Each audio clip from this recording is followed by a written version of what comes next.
needs, our answer needs to be yes to all of the above. The Democrats want to pursue half the options and limit the rest. Let them have that terrain. We are the party of yes, the party that wants to explore every option.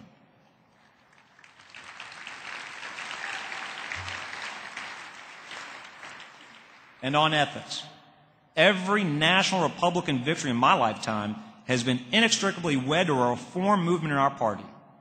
1980, 1984, 1994, 2000, 2004, when we are the party the voters judged to be the most committed to cleaning up Washington and restoring honesty and integrity to government, we win.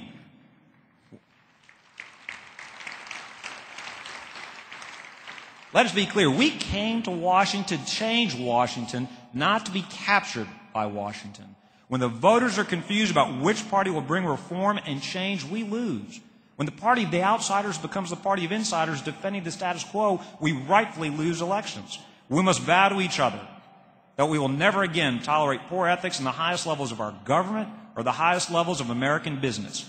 We know the difference between right and wrong. We have to be strong enough to stand up and say so. Now, in the short time I have left, I want to comment directly on the latest gotcha game I've noticed occurring in Washington today. It's a game the left has been playing and that some in the media have gone along with. I've noticed that some of your Democratic colleagues in Congress have been badgering Republican leaders with the following question. Anytime you criticize the president, the administration, or his proposals, they ask, so do you want the president to fail? Do you? Yes or no? Well, I'm going to give you a very direct answer to that question in just a minute. I'm not going to disappoint you. I'm going to be very direct. But first, let's look at this question, the motive behind it and what's really afoot here.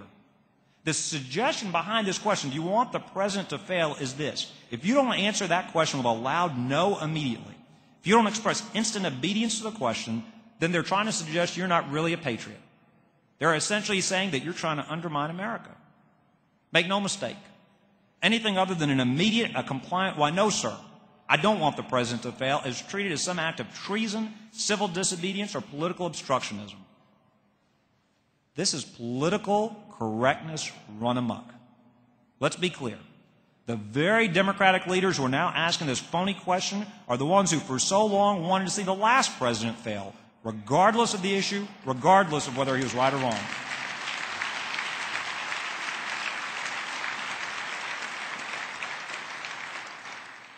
There's a very important role in our republic for the loyal opposition. We must be both. We are loyal to this country and to the republic on which it stands, one nation under God, and we will always be so. And we are loyal to the President of the United States, whether he's a Democrat or Republican.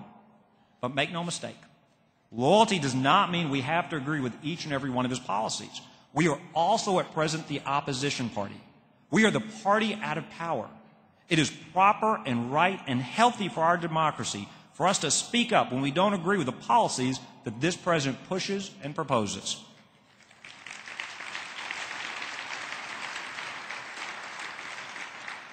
I'll not be browbeaten on this. I won't kowtow to their political correctness. We will be the loyal opposition. So my answer to this question is very simple. When they ask, do you want the president to fail? It depends on what he is trying to do. There is something far more important to us than whether the president or any politician fails. Far more importantly, we don't want America to fail.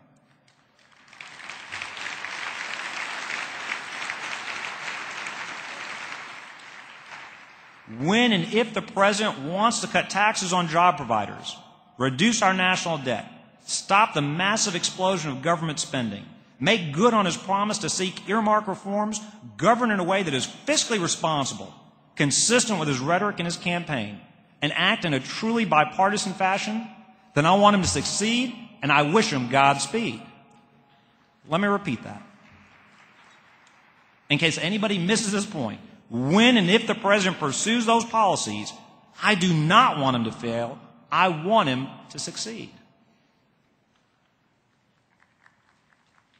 However, when the president wants to spend our country into debt, interminable debt, putting not only this generation but future generations into a position where the only way out will be massive tax increases, we oppose that policy not because we want the president to fail, but because we want Americans to succeed.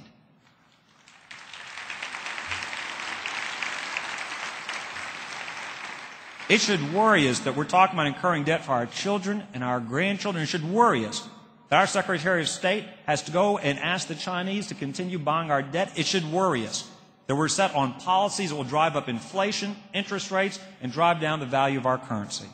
When the President wants to increase taxes on small business owners, the very people who create the vast majority of the jobs in this country, we oppose that policy because we want America to succeed. When the President wants to change the law so that taxpayers' money is used for abortions, we say no because we want all Americans, born and unborn, to succeed.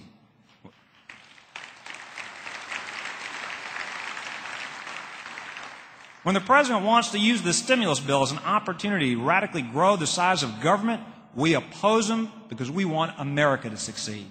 When the President wants to change the rules so that union elections are no longer conducted by private ballot, the way that all American elections are conducted, and by the way that certain Democratic leaders believe that Mexican union elections should be conducted, we will not go along because we want America to have the freedom to succeed.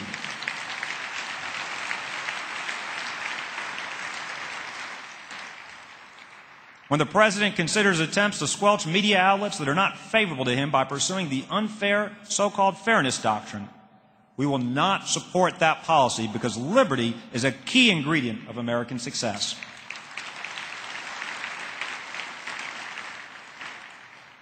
When the President talks about striking the very word enemy combatant from our vocabulary, we disagree because we want Americans to succeed in every corner of the world.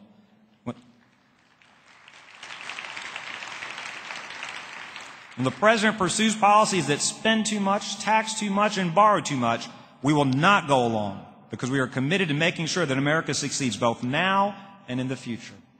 And when the President pursues policies, when he pursues policies that are akin to those of European socialism, policies that taken too far could cause America to fail, we will oppose. We will stand up and be counted. We will do so proudly, not because we want the President to fail, but because we want America to succeed.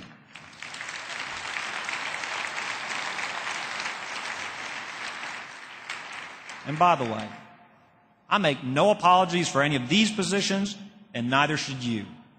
We are now in the position of being the loyal opposition, both loyal but also offering constructive alternative solutions.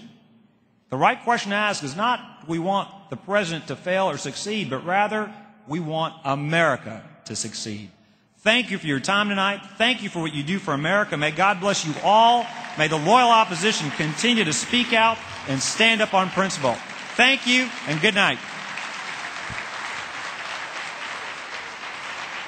Ladies and gentlemen, please welcome back Hugh Hewitt.